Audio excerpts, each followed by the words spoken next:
Hello students, आज की class में हम लोग डिस्कशन करेंगे एक्सरसाइज 7.10 का इंट्रोडक्शन पार्ट। ठीक है, जिसमें कि आगे हम लोग का एक्सरसाइज में यूज होने वाले कुछ प्रॉपर्टीज़ के बारे में डिस्कशन करेंगे, जो कि बेहद ही ज़रूरी होगा। ठीक है, आने वाला एक्सरसाइज के लिए।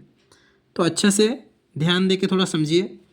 देखिए, फर्स्ट प्रॉपर्टी के बारे में हम लोग डिस्कशन करते हैं। फर्स्ट प्रॉपर्टी, ठीक है, फर्स्ट प्रॉपर्टी कहता है कि अगर integration a to b f of x d x है, तो अगर मैं एक्स फंक्शन को टी फंक्शन में कन्वर्ट करना चाहता हूँ तो मैं क्या लिख सकता हूँ?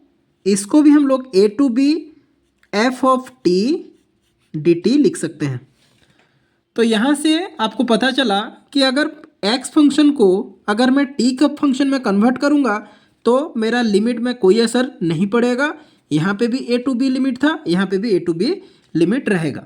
ठीक है, आते हैं प्रॉपर्टी 2। सेकेंड प्रॉपर्टी डिस्कशन करते हैं। अगर मेरे को गिवन है a to b f of x d x,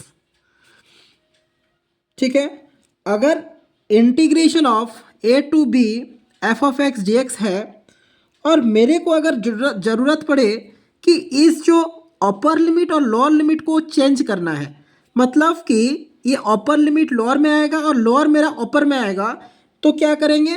कुछ नहीं, वहाँ पे बाहर में एक माइनस पुट करना है और आप लिमिट को चेंज कर सकते हैं।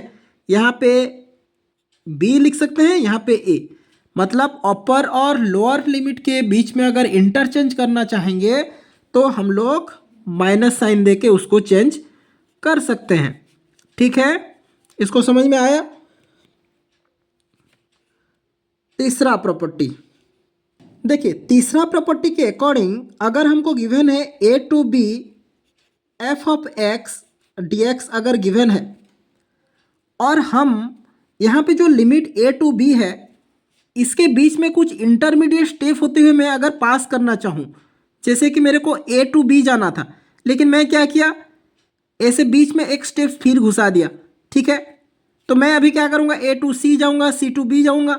ठीक है, इसको क्या क्या करेंगे, अगर इंटरमीडिएट स्टेप के थ्रू अगर मैं जाना चाहूँ तो अभी हम लोग क्या कर सकते हैं, integration of a to c f of x d x plus integration of, यहाँ पे जिसको इंटरमीडिएट बीच में एंट्री करवाए सी को अगर अपर लिए हैं तो यहाँ पे सी को लोअर लेना पड़ेगा, c to b f of x d x. ये सब हालांकि प्रॉपर्टीज़ है, जब नंबर सॉल्व करेंगे आपको और थोड़ा क्लैरिटी आएगा, तो टेंशन मत लीजिए, चीज़ों को समझते जाइए क्या प्रॉपर्टी है, कैसे हम लोग यूज करेंगे इसको। ठीक है, इसको थोड़ा सा याद कीजिए, हम लोग आगे नंबर में इसका यूजेस देखेंगे। प्रॉपर्टी नंबर 4, प्रॉपर्टी नंबर 4 क्या कहता है, अगर कहीं पे इंटीग्रेशन ऑफ लिमिट दोनों अपर और लोअर दोनों लिमिट अगर इक्वल है तो इसका वैल्यू आप आंख बंद करके ज़ीरो लिख दीजिएगा। अगर कोई भी इंटीग्रेशन में upper limit lower limit equal हो जाता है तो हम उसको वैल्यू ज़ीरो लिखते हैं। ठीक है, नेक्स्ट प्रॉपर्टी 5 में आते हैं। प्रॉपर्टी 5 के अकॉर्डिंग अगर कहीं पे मेरे को गिवन है integration of a to b f of x d x, तो हम इसको क्या लिख सकते हैं, देखिए integration of a to b, limit तो यही रखेंगे और यहाँ पे देखिए ए और बी मेरा लोअर लिमिट अपर लिमिट है, तो हम उन दोनों को पहले प्लस कर देंगे, a plus b minus x d x भी लिख सकते हैं। ठीक है, कहीं पे अगर integration of a to b f x d x है that is equal to integration of a to b a plus b minus x d x भी लिख सकते हैं। क्लियर है? प्रॉपर्टी 6 के अकॉर्डिंग अगर कहीं पे 0 to a f of x d x है तो हम इसको क्या लिख सकते हैं, integration of 0 to a, 0 plus a कितना होता है, ए माइनस एक्स dx भी लिख सकते हैं। समझ में आया? ठीक है, अभी देखिए property number 7।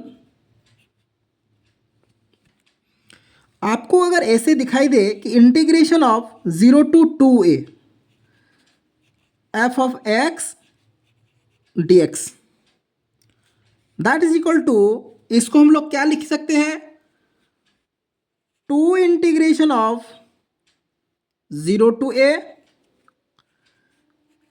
f of x dx। ये कब होगा? ये कब होगा? जब f of 2a minus x is equal to f x होगा। f of 2a minus x is equal to अगर एफ एक्स होता है, मतलब अगर ये पॉजिटिव देता है, वैल्यू मेरा पॉजिटिव आता है, तब हम इसको ये लिख सकते हैं। लेकिन सेकेंड कंडीशन में इसी का वैल्यू जीरो आता है। कब जीरो आएगा? जब f of 2a minus x का value minus of f x आता है, इसका मतलब नेगेटिव आता है, तो हम उस केसेस में इस इंटीग्रेशन का वैल्यू डायरेक्ट हम लोग जीरो लिख सकते हैं। इस चीज़ ध्यान देना है। एक बार फिर रिपीट करना चाहता हूँ, अगर कहीं पे आपको integration of 0 to 2a F x d x दिए, तो उसको हम लोग 2 integration of 0 to a F of x d x लिख सकते हैं। कब? जब f of 2a minus x का वैल्यू f ऑफ x आएगा, इसका मतलब पॉजिटिव आएगा।